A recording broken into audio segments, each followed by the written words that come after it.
मेरे पापा ने मुझको फाइटिंग स्किल सिखाई थी और उस टाइम वो करीब मागा बने हुए थे और उनकी सिखाई प्रैक्टिस की बदौलत ही मैं हेयर कट वाले बंदे को डिफीट करने में कामयाब हो गया। मेरे पापा ने काफ़ी अच्छी तरह से मुझको डिफेंस और अटैक ट्रेनिंग दी थी। उनका मानना था कि मेरे अंदर पोटेंशियल काफ़ी ज़्यादा है और अगर मैं थोड़ा सा ध्यान लगाकर चीज़ों को समझने की कोशिश करूँगा तो मैं काफ़ी अच्छा परफॉर्म कर पाऊँगा। लेकिन मुझे इन सब में कोई दिलचस्पी नहीं थी। मैं नहीं चाहता था कोई प्रैक्टिस करना और ना ही मैं किसी से लड़ना चाहता था। लेकिन मेरे पापा का कहना था कि मुझको फाइटिंग करना आना चाहिए, अगर मैं ऐसा नहीं करूँगा तो मुझे दिक्कत हो सकती है। मुझे समझ नहीं आ रहा था कि पापा ऐसा क्यों बोल रहे हैं जबकि वो खुद मेरी रक्षा करने के लिए मौजूद तो है ही। इस बात पर पापा ने कहा था कि ये बात ज़रूरी नहीं है कि वो हमेशा मेरे साथ रहेंगे, क्योंकि समय का कुछ पता नहीं होता कि कब क्या हो जाए। इसलिए पापा के बाद मुझे अपनी माँ की रक्षा करनी थी, यही पापा चाहते थे। और वो साथ में ये भी चाहते थे कि मैं अपनी ताकत का इस्तेमाल न्याय के लिए करूं और कभी भी इसका इस्तेमाल किसी को परेशान करने या किसी को चोट पहुंचाने के लिए कभी ना करूं। और इस बात का पापा ने मुझसे वादा भी लिया था, लेकिन अफसोस वो वादा आज टूट गया। मैंने पापा का वादा तोड़ दिया और आज मैं इस हेयर कट वाले बंदे को जान से मार डालूंगा, क्योंकि इसने बहुत गंदा काम किया है। आज मेरे अंदर का शैतान जाग चुका है। हाजिन हेयर कट वाले बंदे की कंधे पर निशाना बनाकर अपनी एक ही लात से उसकी गर्दन तोड़ने का प्लान बनाता है और जैसे ही वो अपनी किक जोर से घूमकर उसको मारने वाला होता है कि तभी वहां पर एक टीचर आ जाता है और उसको वहीं पर रोक देता है। और सबसे पहले तो वो वहां पर आकर हाजिन को एक थप्पड़ मारता है और उसका कहना है कि एक स्टूडेंट होकर वो गुंडागर्दी क्यों कर रहा है, उसको शर्म नहीं आती विद्या के मंदिर में मार पिटाई करते हुए। और अगर उसने स्टूडेंट की जान ले ली तो क्या बच्चा समझकर कानून उसको छोड़ देगा? बिल्कुल भी नहीं छोड़ेगा, बल्कि वो जेल जाएगा।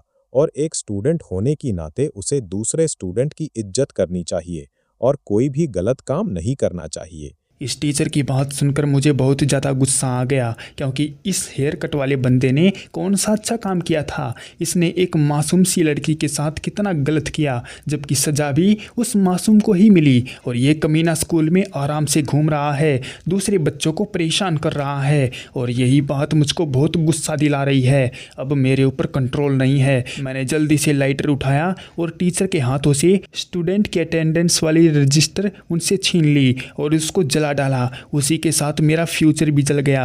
इतना कुछ होने के बाद टीचर ने स्कूल में पुलिस को बुला लिया था और इससे पहले कि पुलिस हाजिन को पकड़ पाती, हाजिन वहां से भाग जाता है और पुलिस वालों के हाथ नहीं आता। अब मैं वहाँ से भागता नहीं तो और क्या करता।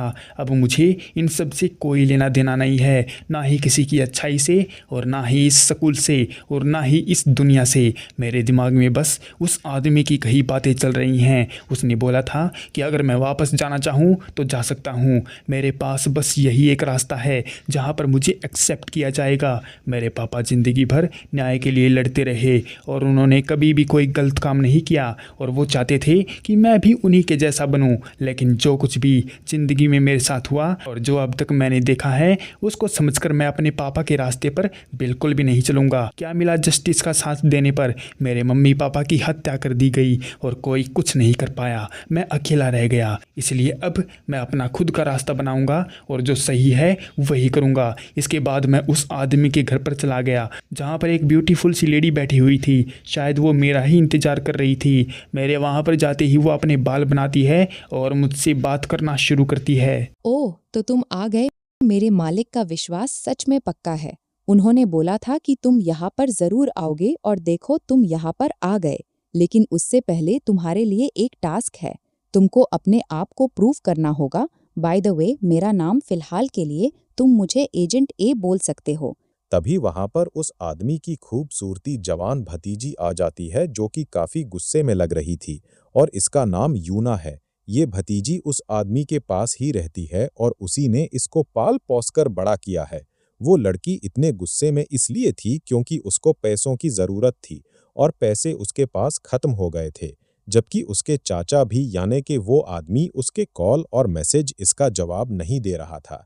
लड़की एजेंट ए से अपने चाचा के बारे में पूछती है, लेकिन एजेंट ए का कहना है कि वो अभी उससे नहीं मिलना चाहते और वो चाहते हैं कि लड़की इस नए लड़के के साथ सिबलिंग बनकर रहे, मतलब इसको अपना भाई मान ले और इसके साथ अच्छे से रहे। लेकिन लड़की हाजिन को देखकर मुंह बना लेती है और वो टोटली डिनाई कर देती है कि वो ऐसे बेवकूफ़ लूज़र लड़के के साथ बिल्कुल भी नहीं रह सकती। लेकिन लड़की ने पूरी बात नहीं सुनी थी।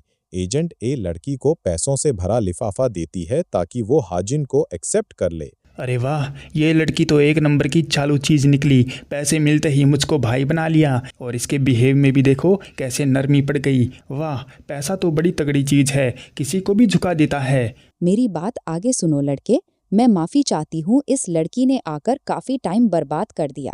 देखो, मैंने तुमको बोला था ना कि तुम्हें अपने आप को प्रूफ करना होगा। ये जो सामने जब दरवाज़ा दिखाई दे रहा है, इसके पीछे ही तुम्हारी तकदीर का फैसला होगा। या तो तुम इसके अंदर जाने के बाद खत्म होकर निकलोगे या फिर एक ताकतवर इंसान बनकर, और मुझे ये बताने की ज़रूरत नहीं है कि अंदर क्या होगा। अरे यार, इसके बोलने के अंदाज से तो लग रहा है कि अंदर मुझको टपकाने का पूरा इंतजाम सेट है और मेरे आगे आते ही इसने अपने बाल भी खोल दिए। वैसे ये खुले बालों में ही बढ़िया पटाखा लगती है। खैर जो भी हो, मैं उसका सामना करने के लिए तैयार हूँ।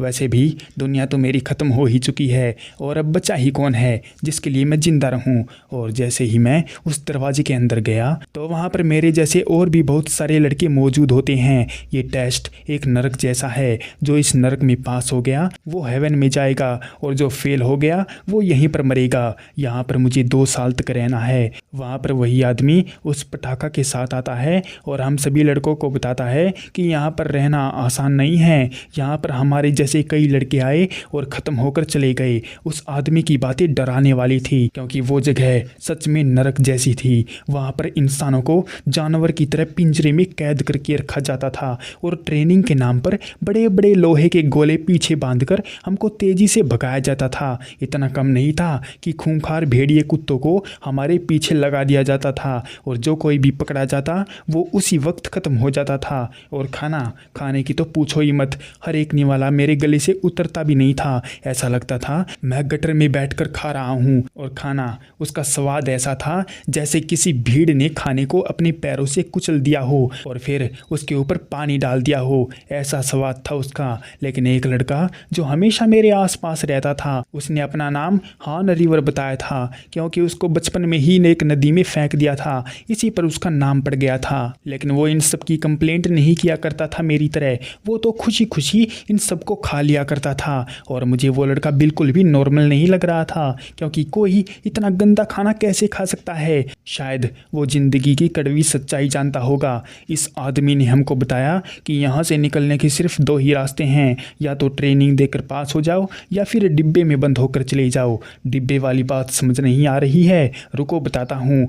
हमारे साथ जो लड़के थे उनमें से 27 लड़के फेल हो गए और वो हार गए, तो उनको जिंदा ही जलती हुई लावा की मशीन में डाल दिया गया और उनको जलाकर राख बना डाला। फिर उनको डब्बे में डालकर बाहर ले जाया गया। आदमी ने अपने हथियारों से लैस लड़कों को हमारे सामने लाकर खड़ा कर दिया और हमको टास्क दिया कि अगर हम उन लड़कों को हराने में कामयाब हो गए तो हमको पास कर दिया जाएगा। मैं और रिवर साथ में उन हथियार वाले लड़कों से 2-2 हाथ करते हैं। हम 2 थे और वो बहुत सारे थे, लेकिन फिर भी मैंने और रिवर ने साथ में बढ़िया कोऑर्डिनेशन बैठाई और उन सभी लड़कों को आसानी से डिफीट कर दिया। वो आदमी हमारी परफॉर्मेंस से काफ़ी खुश हो गया और अब वो हमको एक मिशन देने वाला है। आदमी ने मुझको बताया कि पार्लियामेंट का एक मेंबर है जिसका नाम जीचियोल है और वो कुछ घोटाला कर रहा है। वो हाउसिंग रेट को बढ़ा या घटा रहा है जिसमें वो अपना फ़ायदा कर रहा है और वो ये सब कानूनी दांव पेच खेल कर रहा है। इसलिए मुझको उसके खिलाफ इन्फॉर्मेशन कलेक्ट करनी है।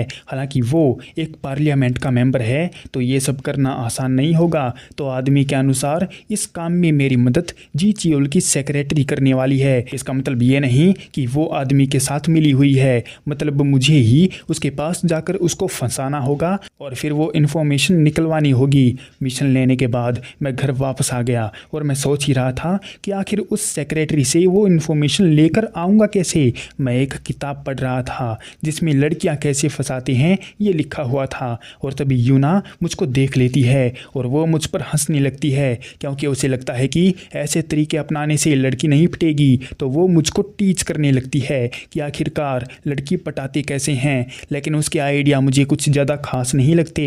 वो काफ़ी फालतू की हरकत करती है, जैसे इधर से उधर जाती है, भद्दा सा मुंह बनाकर दिखाती है, बेवकूफ़ शॉपिंग साइट की लिस्ट दिखाती है, या तरह तरह के पोज बनाकर बताती है। और ये सब मेरे सर के ऊपर से निकल रहा था और वो समझ रही थी कि मैं उसकी बातों को हल्के में ले रहा हूँ, तो वो मुझ पर गुस्सा होने लगती है। अब मैं इस लड़की को क्या ही बोलूँ, पर तभी वो मेरे बालों में हाथ मारती है और मेरा हेयर स्टाइल काफ़ी सिग्मा वाला बना देती है, जिसको देखकर दूसरी लड़कियां तो छोड़ो, वो खुद ही मुझ पर मरने लगी थी। लेकिन वो इस बात को जाहिर नहीं होने देती और जल्दी से मुझको अपने कमरे से बाहर निकाल देती है कि कहीं वो खुद अपनी हदें पार ना कर दे।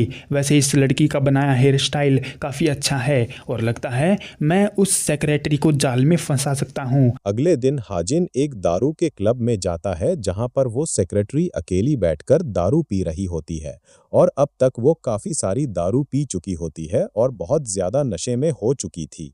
हाजिन उसके पास बगल में जाकर बैठ जाता है और उसके ऊपर लाइन मारने लगता है।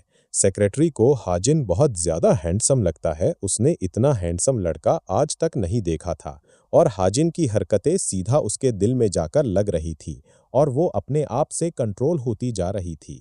तो उसे लगा कि यहाँ पर ज्यादा देर तक रुकना ठीक नहीं है, तो वो नशे में ही उठकर वहां से जाने लगती है। पर नशे में उसके पैर लड़खड़ा जाते हैं और वो गिरने ही वाली होती है कि हाजिन एकदम से आकर उसको अपनी बाहों में पकड़ लेता है।